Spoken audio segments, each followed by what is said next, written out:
Dans les profondeurs poussiéreuses d'une bibliothèque privée de la banlieue de Paris, entre des piles de documents universitaires oubliés par le temps, une découverte extraordinaire a été faite à l'automne d'Urchy Wenfod. Un manuscrit dactylographié, jauni par les décennies, portait une signature qui a fait battre le cœur du découvreur, Stephen William Hawking. Il ne s'agissait pas d'équations complexes sur les trous noirs ou de théories sur le temps, mais de quelque chose de beaucoup plus intime et profond, une confession spirituelle que le plus grand physicien théoricien de notre époque avait gardée secrète jusqu'à la fin de sa vie. Le document, authentifié par des experts médico-légaux et confirmé par une analyse graphologique, révèle une facette totalement inconnue de l'homme qui a passé sa vie à percer les mystères du cosmos. Il s'agissait d'une transcription d'un enregistrement réalisé en décembre 2017. Seulement 3 mois avant son décès, lorsque Hawking, déjà affaibli par la sclérose latérale amyotrophique qu'il avait accompagné pendant plus de 5 décennies, a décidé de briser le silence sur des expériences qu'il avait jalousement gardées pour lui-même. La transcription commence de manière hésitante, avec de longues pauses entre les phrases, comme si chaque mot était pesé soigneusement avant d'être prononcé par son synthétiseur vocal. Hawking révélait que, dans ces dernières années, il avait vécu des phénomènes qui défiaient tout ce en quoi il avait cru pendant sa carrière scientifique. Ce n'étaient pas des hallucinations causées par des médicaments ou une détérioration neurologique, comme il l'avait lui-même initialement soupçonné, mais des expériences si vives et cohérentes qu'elles l'ont forcé à reconsidérer ses convictions les plus profondes sur la nature de la réalité et de la conscience. La première de ces expériences avait eu lieu une nuit d'hiver 2015, alors que Hawking se trouvait seul dans son bureau à Cambridge. Alors qu'il contemplait les étoiles par la fenêtre, une présence familière s'est matérialisée dans sa conscience, non pas une vision physique, mais une sensation indubitable de la présence de sa mère, Isobel, décédée des décennies auparavant. Elle ne parlait pas avec des mots, mais communiquait par des impressions directes dans son esprit, transmettant un amour inconditionnel et une paix qu'il n'avait jamais connue de son vivant. Pendant ces moments suspendus dans le temps, Hawking a senti que les limitations de son corps physique disparaissaient simplement et qu'il pouvait à nouveau bouger librement, comme avant le diagnostic qui allait changer sa vie à jamais. Le physicien décrivait comment cette expérience initiale l'avait profondément perturbé, non pas par la nature surnaturelle de la rencontre, mais parce qu'elle contredisait directement ses convictions matérialistes. Pendant des décennies,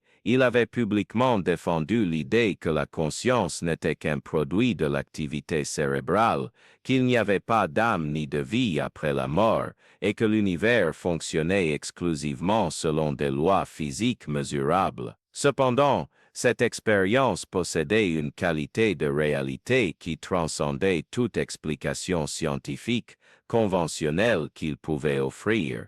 Dans les mois qui ont suivi, d'autres manifestations ont commencé à se produire avec une fréquence croissante. Son père, Frank, qui avait été médecin et qui était décédé alors que Stephen était encore jeune, a commencé à lui rendre visite dans des rêves qui semblaient plus réels que la veille. Pendant ces expériences oniriques, père et fils marchaient ensemble dans les champs de leur enfance à Saint-Germain-en-Laye, discutant de questions qu'ils n'avaient jamais abordées de leur vivant. Le but de l'existence, le sens de la souffrance et la continuité de la conscience après la mort physique. Dans l'une de ces conversations transcendantes, Frank avait révélé à son fils que le choix de Stephen de consacrer sa vie à la compréhension de l'univers n'avait pas été fortuit, mais faisait partie d'un but plus grand qu'il ne comprenait pas encore complètement. Il expliquait que les limitations imposées par la maladie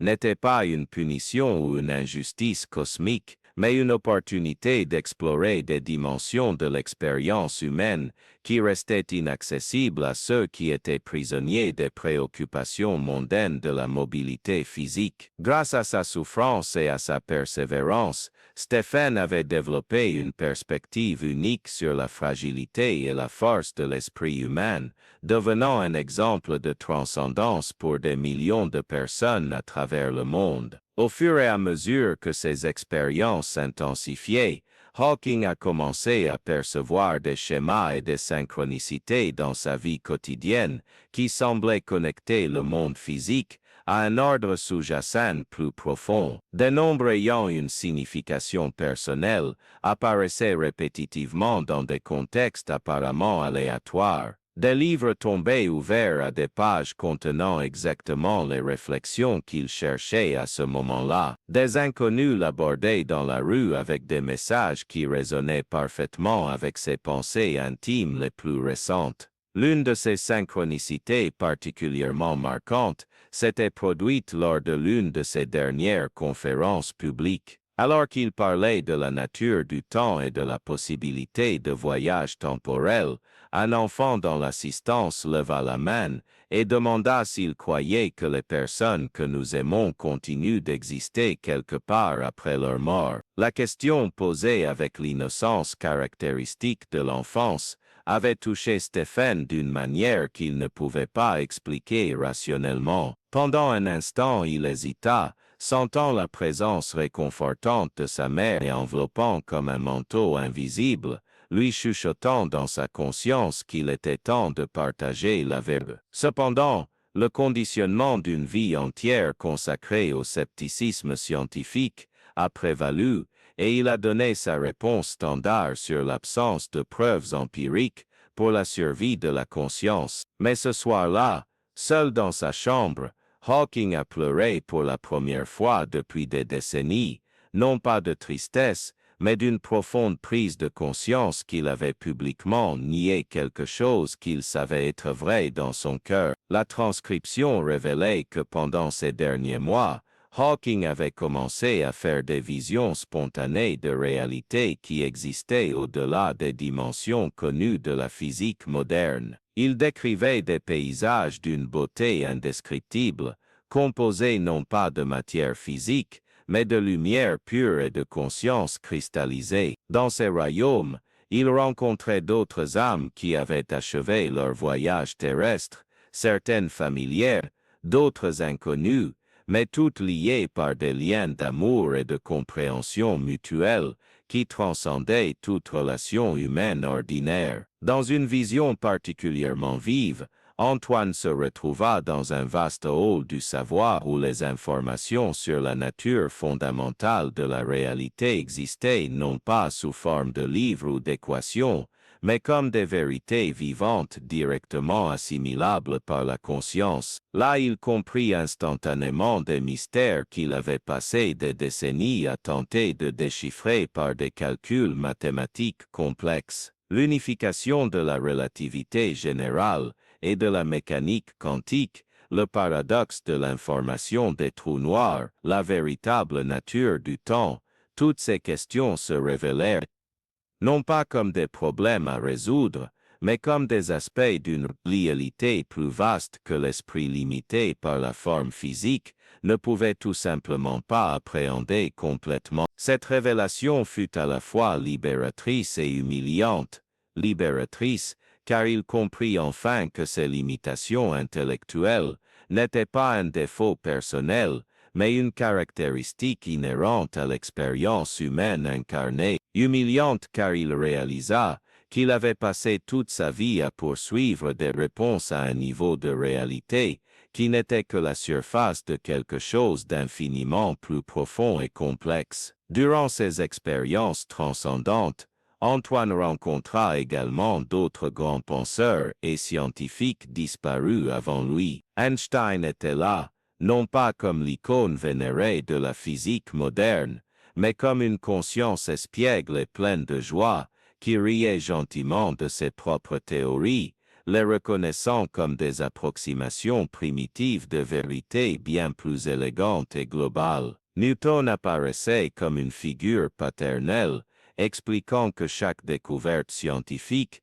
n'était qu'un petit pas dans un voyage infini de compréhension qui continuait bien au-delà de la mort physique. Mais la plus marquante de ces rencontres cosmiques fut celle avec Nikola Tesla, l'inventeur visionnaire dont les idées avaient anticipé de nombreux développements technologiques modernes. Tesla révéla à Antoine que la conscience n'était pas un épiphénomène de l'activité cérébrale, comme le suggérait la science matérialiste, mais la force fondamentale qui donnait naissance à l'univers physique lui-même. Chaque particule subatomique, chaque force fondamentale, chaque loi physique était une expression de la conscience universelle, explorant ses propres possibilités infinies à travers l'expérience incarnée. Cette perspective révolutionnaire transforma complètement la compréhension qu'Antoine avait de sa propre vie et de sa souffrance. La maladie de Charcot n'était plus perçue comme une tragédie aléatoire, mais comme un choix fait par son âme à des niveaux de conscience transcendant sa personnalité terrestre. À travers les limitations imposées par la maladie, il avait développé une dépendance aux autres et une vulnérabilité qui l'avait forcé à explorer des dimensions de l'expérience humaine qui restaient inaccessibles à ceux qui étaient en parfaite santé physique. Son mariage avec Jeanne, les défis et les joies de la paternité, même sa renommée mondiale, tout cela avait été orchestré non pas par le hasard, mais par une intelligence supérieure qui comprenait exactement de quelles expériences son âme avait besoin pour sa croissance et son évolution. Chaque personne qui était entrée dans sa vie, chaque obstacle qu'il avait surmonté, chaque découverte scientifique qu'il avait réalisée, tout faisait partie d'un cursus cosmique soigneusement conçu pour élargir sa compréhension de la nature fondamentale de l'existence. Si vous avez suivi ces révélations extraordinaires et souhaitez continuer à découvrir les secrets cachés de l'humanité qui voient rarement le jour, assurez-vous de rester connecté avec nous, car il y a encore beaucoup à révéler sur les mystères que les grands esprits de l'histoire ont gardés dans leur cœur. La transcription révélait qu'à l'approche de sa disparition, Antoine avait commencé à recevoir des visites de plus en plus fréquentes d'êtres qu'il décrivait comme des guides spirituels. Ces entités ne possédaient pas de forme physique reconnaissable, mais se manifestaient comme des présences lumineuses chargées d'amour inconditionnel et de sagesse infinie. Il le préparait gentiment à la transition à venir, expliquant que la mort n'était pas une fin, mais une transformation, comme un papillon sortant de sa chrysalide, laissant derrière lui les limitations de sa forme précédente, pour embrasser des possibilités d'existence bien plus vastes. Un de ses guides, qu'Antoine décrivait comme possédant une énergie particulièrement familière et confortante, s'était identifié comme sa propre âme, dans un état de conscience plus élargi. Cette version supérieure de lui-même expliquait que la personnalité connue sous le nom d'Antoine n'était qu'une petite facette d'une conscience beaucoup plus vaste qui avait vécu de nombreuses vies sous différentes formes et dimensions. Chaque incarnation représentait une occasion d'explorer des aspects spécifiques de l'expérience universelle, contribuant à la croissance et à l'évolution de l'âme collective de l'humanité. La révélation qu'il avait vécue d'autres vies avait initialement perturbé Antoine, qui avait toujours considéré la réincarnation comme une superstition primitive. Cependant, les souvenirs qui ont commencé à émerger étaient si détaillés et cohérents qu'il ne pouvait plus les nier. Il se vit comme un astronome dans l'ancienne Alexandrie, cartographiant les étoiles et contemplant les mystères du cosmos avec la même fascination qui caractériserait son incarnation moderne. Il vécut la vie d'un moine médiéval qui avait consacré son existence à la contemplation mystique, développant des idées sur la nature de la réalité qui transcendaient toute connaissance intellectuelle. Dans une incarnation particulièrement significative, il avait été un guérisseur indigène en Amérique, utilisant non pas des médicaments ou des chirurgies, mais la compréhension directe de l'interconnexion entre l'esprit, le corps et l'âme pour faciliter la guérison. Cette vie avait laissé des marques profondes dans son âme, expliquant sa fascination pour l'idée que l'univers pouvait être compris à travers des principes simples et élégants, et son intuition que la réalité physique n'était que la manifestation superficielle de forces beaucoup plus subtiles et puissantes. Ses souvenirs de vie antérieures éclairaient également les relations importantes de sa vie actuelle. Jeanne, sa première épouse, avait été sa compagne spirituelle à travers de multiples incarnations, parfois comme épouse, parfois comme sœur, mère ou amie proche. Ils avaient choisi à plusieurs reprises de se réincarner ensemble pour continuer à explorer différents aspects de l'amour et de la dévotion mutuelle. Les défis qu'ils avaient rencontrés dans leur mariage n'étaient pas des échecs ou des incompatibilités, mais des opportunités soigneusement orchestrées pour qu'ils puissent tous les deux grandir et évoluer en surmontant des obstacles apparemment insurmontables. Ces enfants étaient aussi des âmes anciennes qu'il avait spécifiquement choisies comme pères, non seulement pour recevoir son ADN et son éducation, mais pour expérimenter la vie aux côtés d'une conscience ayant dédié de multiples incarnations à la quête de la vérité universelle. Chacun d'eux avait apporté des dons et des défis uniques contribuant à leur croissance mutuelle et à l'accomplissement de desseins karmiques dépassant la compréhension de la personnalité limitée. L'expérience la plus transformatrice eut lieu lors d'une de ces dernières nuits sur Terre. Antoine décrivait comment il avait été doucement extrait de son corps physique par ses guides spirituels et emmené dans un voyage à travers les dimensions supérieures de la réalité. Ils traversèrent des galaxies composées non pas d'étoiles et de planètes, mais de conscience pure à différents stades d'évolution. Ils visitèrent des mondes où l'amour était devenu la seule loi physique, créant des paysages d'une beauté et d'une harmonie dépassant toute imagination humaine. Durant ce voyage cosmique, Antoine comprit enfin la véritable nature de sa mission terrestre. Sa vie n'avait pas consisté à découvrir les lois régissant l'univers physique, mais à démontrer que même dans les circonstances les plus difficiles, l'esprit humain peut transcender toute limitation et continuer à rechercher la vérité et la beauté. Son fauteuil roulant n'avait pas été une prison, mais un trône d'où il avait régné sur un royaume de possibilités infinies, inspirant des millions de personnes à ne jamais abandonner leurs rêves, aussi impossibles qu'ils puissent paraître. Sa renommée mondiale, ses découvertes scientifiques, ses livres grand public, tout cela n'avait été que des vecteurs d'un message bien plus profond.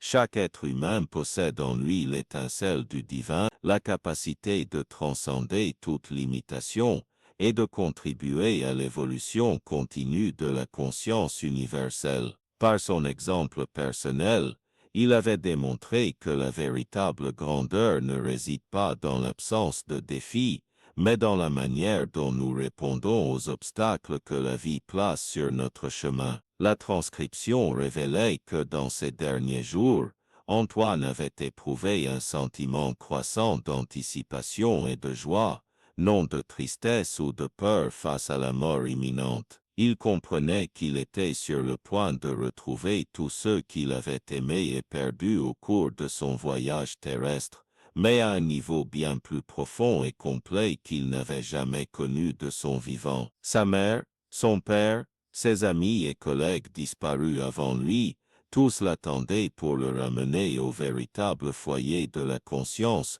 où n'existait ni séparation, ni souffrance, ni limitation d'aucune sorte. Plus significatif encore était sa compréhension que la mort représentait non seulement une réunion avec ses proches, mais une expansion formidable de ses propres capacités perceptives et créatives. Libéré des limitations du cerveau physique, il pourrait enfin comprendre directement les mystères qu'il avait passé des décennies à tenter de percer grâce aux mathématiques et à l'observation empirique. La nature du temps, l'origine de l'univers, l'unification de toutes les forces fondamentales, tout cela se révélerait non comme une connaissance à acquérir, mais comme des aspects de sa propre nature essentielle, qui avaient été temporairement obscurcis par l'expérience de l'incarnation. Antoine décrivait également comment il avait commencé à percevoir la présence d'autres êtres lumineux se rassemblant autour de lui,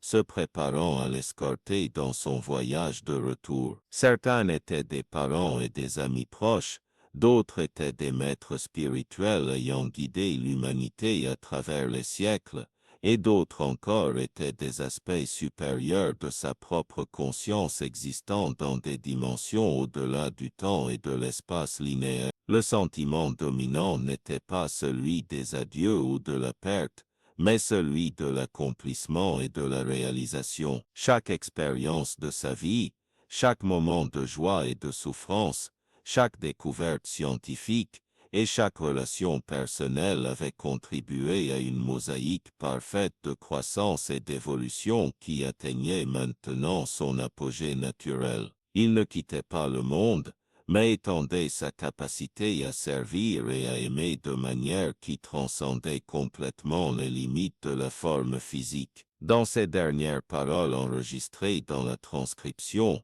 Antoine réfléchissait sur l'héritage qu'il laissait à l'humanité. Plus important que ses équations ou ses théories scientifiques, était la démonstration vivante que la conscience humaine est véritablement illimitée dans son potentiel de croissance, de créativité et de transcendance. Par son propre voyage extraordinaire, il avait prouvé qu'aucune circonstance extérieure ne peut diminuer la grandeur essentielle de l'esprit humain, et que chaque individu possède en lui la capacité de contribuer à l'évolution continue de la conscience universelle. Il exprimait sa profonde gratitude d'avoir été choisi pour démontrer ces principes à travers sa vie, et son enthousiasme quant aux formes élargies de service rendues possibles après la transition. La mort n'était pas un retrait de la participation active à l'évolution cosmique, mais une promotion à des niveaux de responsabilité et d'opportunité bien plus importants. Antoine concluait sa confession extraordinaire par un message d'espoir pour tous ceux qui liraient ses paroles à l'avenir. La vie humaine, avec toutes ses limitations et ses défis apparents, est en réalité une occasion précieuse et temporaire d'explorer des aspects spécifiques de l'expérience universelle inaccessible autrement. Chaque moment de souffrance contient en lui les graines d'une sagesse supérieure, chaque relation offre des occasions uniques de croissance mutuelle, et chaque obstacle apparent est en réalité une porte déguisée vers des possibilités d'être plus élargies. La mort que nous craignons tant et que nous tentons d'éviter est simplement une transition naturelle d'une forme d'existence à une autre, tout comme un enfant grandit et laisse derrière lui les jouets de son enfance pour embrasser des responsabilités et des opportunités plus matures. Ceux qui ont compris cette vérité fondamentale ne vivent pas leur vie terrestre avec peur ou désespoir, mais avec un sentiment croissant de gratitude et d'anticipation pour ce qui va venir. Loin d'être une machine froide et dépourvue de sens régie uniquement par des lois physiques aveugles, est en réalité une expression infiniment créative d'une conscience aimante qui se manifeste à travers d'innombrables formes pour explorer tous les aspects possibles de sa propre nature divine. Chaque être humain est une facette unique de cette conscience universelle, dotée du libre arbitre et de la créativité pour contribuer avec sa propre perspective à la symphonie éternelle de l'existence. Lorsque nous comprenons véritablement notre nature essentielle comme conscience éternelle temporairement focalisée à travers l'expérience humaine, Nous cessons de nous identifier exclusivement aux limitations et aux préoccupations de la personnalité physique et nous commençons à vivre d'une perspective beaucoup plus vaste et aimante. Les problèmes qui semblaient insurmontables se révèlent comme des occasions de croissance, les relations difficiles se transforment en cadeaux déguisés, et même la mort perd son caractère terrifiant pour devenir une transition naturelle et bienvenue vers des formes élargies d'être. Cette compréhension ne nous rend pas passifs ou indifférents aux défis de la vie humaine, mais nous permet de les affronter avec plus de sagesse, de compassion et d'efficacité. Lorsque nous savons que nous sommes des êtres éternels vivant une expérience temporaire, nous pouvons nous investir complètement dans notre vie présente sans nous attacher désespérément à des résultats spécifiques. Nous pouvons aimer profondément sans crainte de la perte, rechercher la vérité sans désespoir de la certitude et servir les autres sans attente de reconnaissance ou de récompense. La découverte de cette transcription extraordinaire offre un aperçu rare du cheminement spirituel d'un des esprits les plus brillants de notre époque, révélant que même ceux qui consacrent leur vie à la compréhension scientifique rigoureuse peuvent éventuellement découvrir des vérités qui transcendent les limites de l'investigation purement rationnelle. L'héritage le plus profond d'Antoine peut ne pas résider dans ses équations sur les trous noirs ou dans ses théories sur l'origine de l'univers, mais dans sa démonstration courageuse que la conscience humaine est véritablement capable de transcender toute limitation apparente lorsqu'elle est motivée par un amour authentique de la vérité et du service de l'humanité. Ces derniers mots résonnent à travers les pages jaunies comme un témoignage éternel de la nature indomptable de l'esprit humain.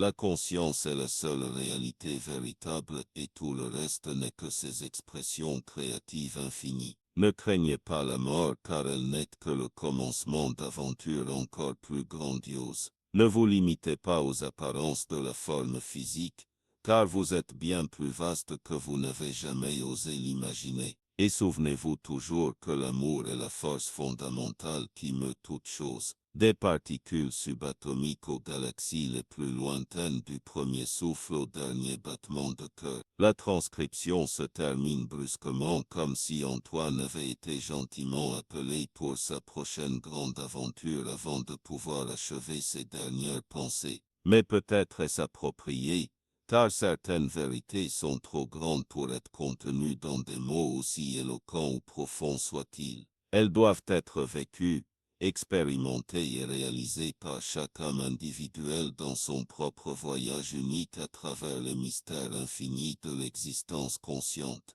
Ainsi, le dernier secret d'Antoine ne réside pas dans les équations qu'il a laissées derrière lui, mais dans la confiance inébranlable que chacun de nous possède en lui-même tout ce qui est nécessaire pour découvrir sa propre nature divine et contribuer sa part unique à l'évolution éternelle de la conscience universelle. L'univers n'est pas seulement plus étrange que nous l'imaginons, mais plus merveilleux, plus aimant et plus rempli de possibilités que notre esprit limité par la forme physique ne peut même commencer à comprendre.